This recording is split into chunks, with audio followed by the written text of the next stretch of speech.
Hello, my name is Maggie. Today I'm going to be doing a Top 5 Friday where I talk about the required reading for school. Yay! Now that everybody's back to school, and or going to be, I literally wanted to talk about the required reading. Some of these books I haven't even read when I was in school, so you're welcome. But yeah, anyway, this first book I actually read 10 years ago now. Wow, I feel old. And it was the first time that I read it, and I literally just love it. It's probably changed. My opinion has probably changed by now since I've actually read it, since it's been 10 years now, but who really cares? And that book is Catcher in the Rye by J.D. Salinger. I literally loved this book when I read it, so it kind of like helped me in a way that I can't really explain, but you know, I should actually reread this actually. But yeah. Anyway, this next book I did not read in school, and I literally just loved it when I read it in 2014, and it's about basically this boy who's in high school. He's in his freshman year of high school, and he literally goes through a lot of changes and such, and one of the characters is homosexual and such, and the story revolves around like rape, drug abuse, alcohol abuse, and other such things like that. So if you're triggered, please do not read this. Then otherwise, I really suggest it.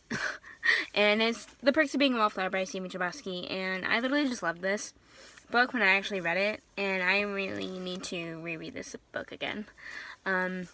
But yeah, I literally just loved this, and I need to reread it, and I want everyone to read it while they're in school, and whenever they want. So, anyway, this next book I actually read last year before the Netflix show came out, and I liked it. It was a good book. Like, it also revolves around suicide, rape, and all that stuff. So if you're triggered, please do not read it.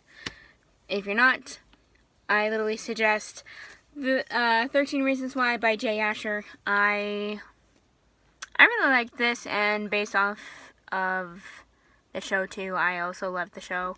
I'm on the second season, so hashtag no spoilers, please. And I really liked this book. I'm sorry if you don't like it. Sorry, not sorry. But I'm also like, well, yeah. And I wouldn't recommend the author, but I would definitely recommend this book because it's about what I said before. And, whatever. So, yeah. This next book I actually read this year or last year, I think. I think this year. I think I read it in March of this year, and I obviously did not read it in school, but yeah.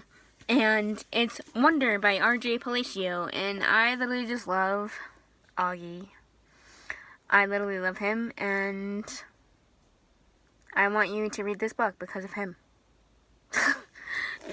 But yeah, anyway, this next book I've actually talked about it a lot on my channel, and I literally read it when I was growing up and in school, so it's obviously Harry Potter and the Sorcerer's Stone / Philosopher's Stone if you're from the UK, but I'm obviously holding Sorcerer's Stone up.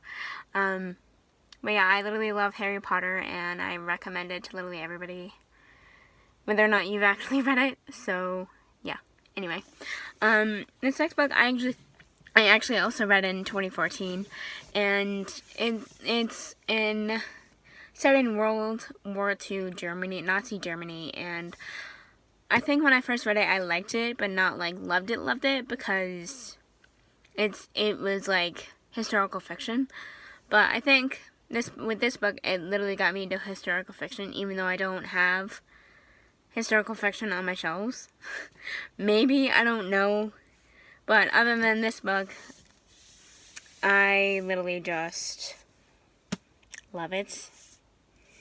It's a very big book, and it's The Book Thief by Markus Zusak. This is the 10th anniversary because it came out 10 years ago. And Actually, this was actually a present from one of my friends. And, I literally just recommend it because it's obviously a great story and I love it. And everybody should just read it, so there you go. And that's it. I will see you next week with another new video. Goodbye!